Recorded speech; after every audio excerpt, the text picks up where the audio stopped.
Hello and welcome to Talk to Al Jazeera. I'm Felicity Barr, and on this programme we're speaking to a woman whose 6-year ordeal as a hostage in the Colombian jungle created headlines right around the world. Since her dramatic release, she's returned here to Paris, the city where she grew up, to recuperate and to consider her future. On this edition, we're talking to the former Colombian presidential candidate, Ingrid Betancourt. Ingrid Betancourt, welcome to Al Jazeera. Is that initial euphoria that you felt at being released, is that still with you now? Yes, and I hope it will stay with me all my life, because, you know, I think that we have to be very conscious that being alive is a gift of God, and that being free is something that, it's a treasure. And what I feel is that sometimes when everything in our lives is so perfect and that we don't live in a space of war and that we don't feel the pain and the burden of being without freedom, we just think those things, that the way the perfect life is normal. And for me now, I understand that normal could be the other life I had. And this is a privilege, to be how we are, you and me, and being alive and free. So I think the euphoria won't stop. I mean, in the sense of consciousness, of happiness, of being alive and free. Because there are those who say that you might feel anticlimactic feelings, that you could feel a little down later because it's all been so overwhelming for you. Well, what I know is that this is a time for me to just retreat. I need a rest.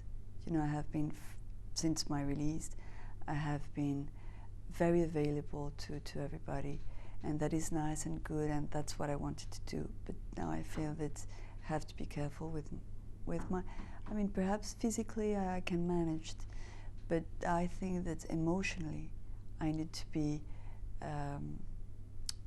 well, I think that I need time, and that I need to be with my children, and I need to be by myself and try to find a new life for me. It must be very difficult actually to become reacquainted with your friends and family. Your children, of course, are now grown-up adults.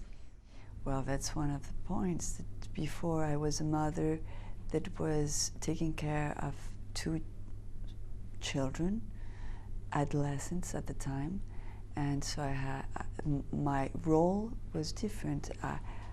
I had to give orders, I had to take care of things, I had to explain things, and to give example. Now, I think that giving example is something you do all through your life, but then now it's different because they are, in a way, my masters in many things.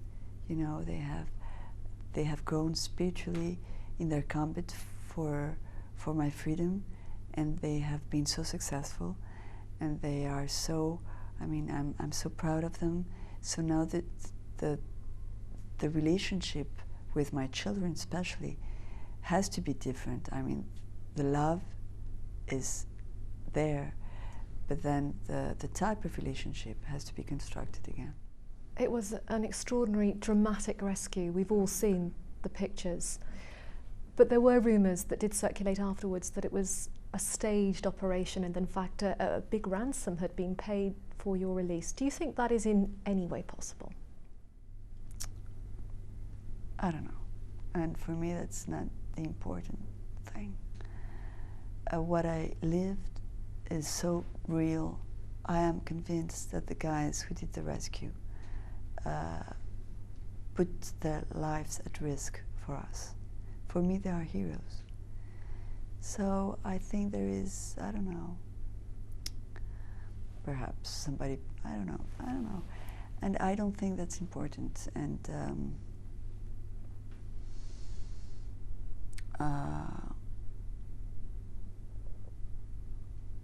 we're alive. We could be dead.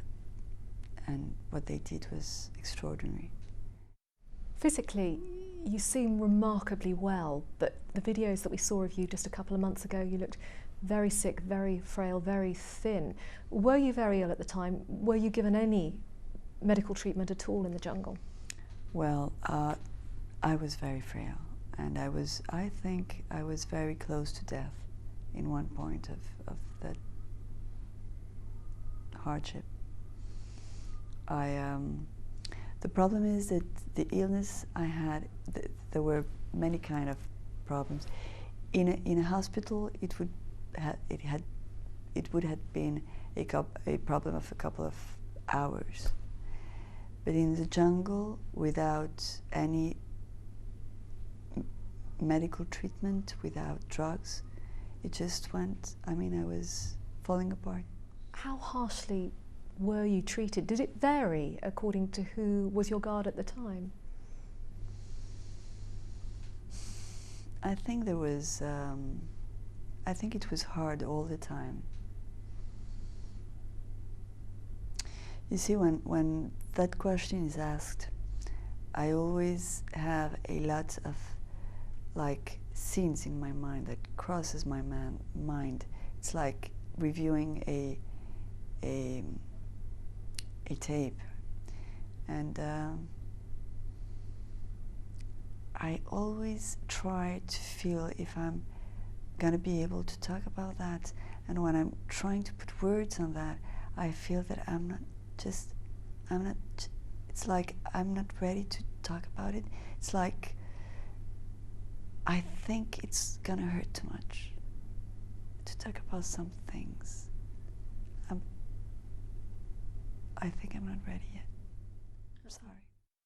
Was there a great sense of camaraderie among you and your fellow hostages? You're living in very close confinement, sometimes chained to each other, I gather.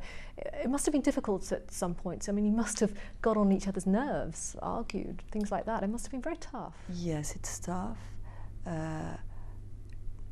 Being in a confined space with people that you don't know, because we were obliged to live together, but we had nothing in common.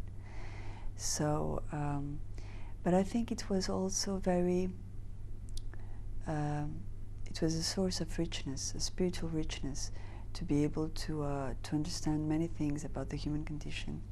And well, now that I'm out, perhaps I wouldn't have said the same thing if I had been asked in captivity. But now that I'm out, I can say that I learned a lot, and that whatever was difficult for me and for the others, I think it was an opportunity to grow.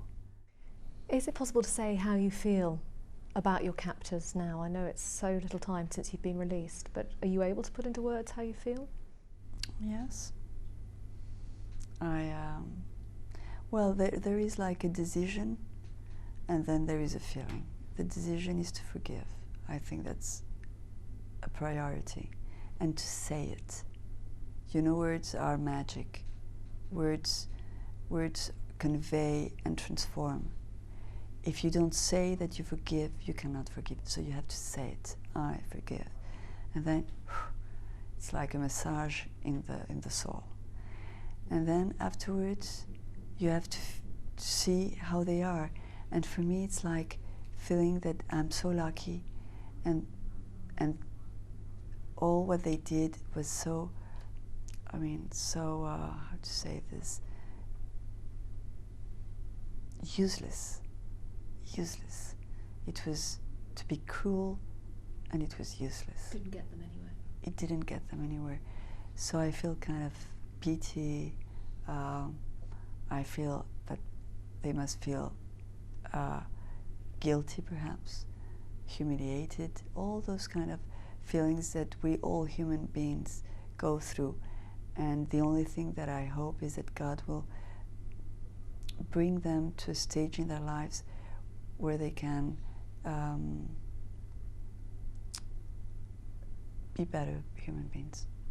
Ingrid, tell me how important your faith was to you while you were in captivity.